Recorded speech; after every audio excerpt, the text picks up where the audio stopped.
Everyone, in this video we are going to see about the abstract methods and classes in Java.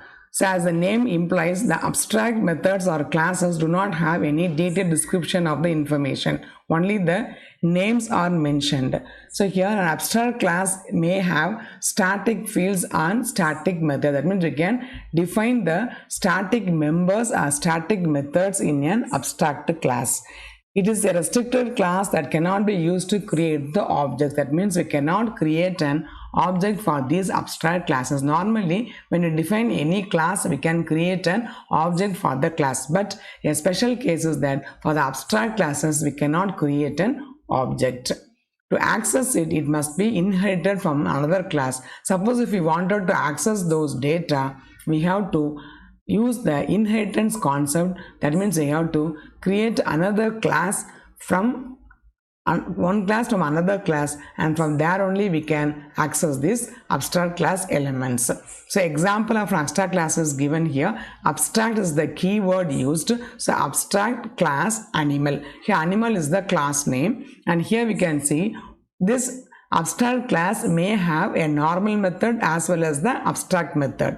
It is given, there are two types of methods are given. One is public abstract void animal sound. Here you can see here the animal sound method is simply declared. It is not defined. What is declared? Only the name is given is declared. What is declared? What is definition is the content of the method is called as a definition of the method. So here there are two different cases. One method which is animal sound is defined as abstract. Only it is declared as abstract, and then in the case of this sleep method, it is defined as the normal regular method. Okay, so now this is the example of an abstract class. Here it means, this example means the abstract class can have an abstract method as well as the normal method. It is not possible to create an object for an animal class because animal class is an abstract class. So suppose if I create animal my obj is equal to new animal, this statement will give an error. Why? Because animal is an abstract class. The rule is for the abstract class we cannot create an object. Since we have tried to create an object my obj for this abstract animal class, it is giving an error message. So let us see then example of this abstract method. Now it can be only used in an abstract class and does not have a body. The body is provided by the subclass, which is inherited class. Actually what does it mean is, if it is an abstract method, these abstract methods can be used only in the abstract class. These abstract methods do not have the body. That means this does not have any content inside the method, only the name is given. Otherwise, suppose if you want to use this body of this method, we have to use this as a subclass which has to be inherited from the other class. Let us see the example, the abstract class, and how they can be inherited to use those methods. So abstract class animal. So this is there are two methods here. Animal sound is one method, and then which is an abstract method, and it's given using the abstract keyword. Another is the regular method, void public void sleep. Then its definition is system.out.println, some sound is given, sleeping sound is given. Okay, so close the braces. So now this is an abstract class called animal having a normal method, which is the abstract normal method, which is then sleep method, and abstract method which is an animal sound method. Now let us see how to use these methods by the inheritance concept. Now class cat extends animal. This is the method of extending the animal class to the cat class using the inheritance concept. Here this means animal is the parent class and cat is the child class. Here this sentence will create a child class cat for the parent class animal, and inside this cat class they have defined a method called public void animal sound. What is that here? The body of the animal sound is, it is mentioned here. What does it say? System.out.println, the cat says meow meow. So this is the content of this method, which is the normal method. So when it is a normal method, it is defined inside the class itself. Okay, and now this double slashes is a comment statement which says it has no meaning to the compiler, only for the user explanation. This double slash is given. You can see here double slash abstract class, double slash abstract method, nobody, double slash regular method. These are all the documentation purposes by which it helps for the understanding of the user. Okay, and now we have defined one class called the cat class as inherited class. Now let us see how this main class comes. Class main public static void main string args cat my cat is equal to new cat. You are creating an object for the cat class which is my cat, and now I am applying this my cat dot animal sound and my cat dot sleep. Okay, so here animal sound is the function which is given as an abstract method, but this animal sound is explained in the cat class by using the inheritance concept by the keyword extends.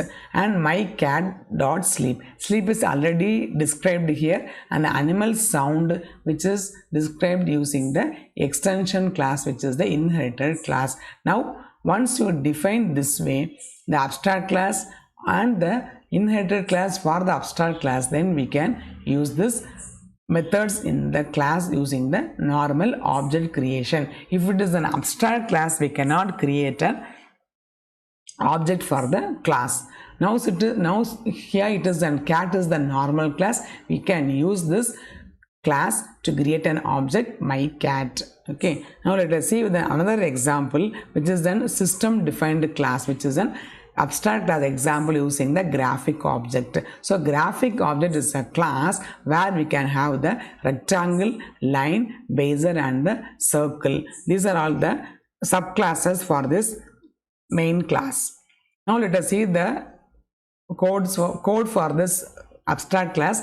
Abstract class graphic object int x comma y, and some statements are here. Void move to int new x int new y. Here this is a normal method. Move to is the normal method which is declared and defined inside the abstract class called graphic object.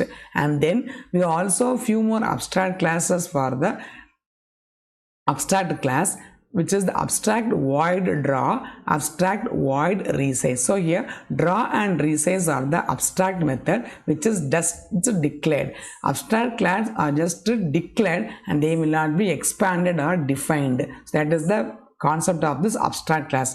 Let us see how to use or expand this abstract class. So this is done in the next slide, saying by using the extends operator. Now this circle class inherits the graphic object class which is an abstract class, and then inside this circle class the draw and the resize are explained or expanded. Likewise we have created one more class called rectangle which is extended from the graphic object which is an abstract class. Then we have defined the draw and resize. Actually what does it mean is we can just to specify in the previous here previously we have this void abstract void draw and abstract void resize are the abstract classes, and these classes can be explained based upon the child classes. What are the child classes? Like here you can see here for the graphic object, that is the main class of the abstract class, rectangle is one class, child line is the other class, bezier is the other class, and circle is the next class. For these classes some methods may be common. For example, the move to example given in the example here, this move to example is common and is explained within the graphic object, whereas this draw and resize are not explained in the as a normal method, they are given as an abstract method. Why? Because the drawing and the resizing may vary based upon whether they are using the circle or the rectangle or any other object which is the subclass of the main class which is the graphic object. So these abstract classes helps to define some common class as an abstract, some common class as the regular classes in the parent class, and some other classes as an normal, but they are declared as an abstract classes in the parent class and they are redefined in the child class based upon whether what the child has extended from the parent object. If it is the circle object from the graphical object class, then it will have its own way of drawing and resizing the circle. If it is rectangle class, it can extend the graphic object and it has its own way of using the draw class and the resize methods. So this is a common example which is used for the abstract class, that is in Java. So the first example what you have seen using the cat sound, the animal sound and the animal sleep, that is the user defined abstract class. This is the user defined abstract class, and whereas the graphic object which has inherited rectangle, line, bezier and the line, this is the circle or the system defined abstract class. And these are the basic concept of abstract class in Java. And thanks for watching.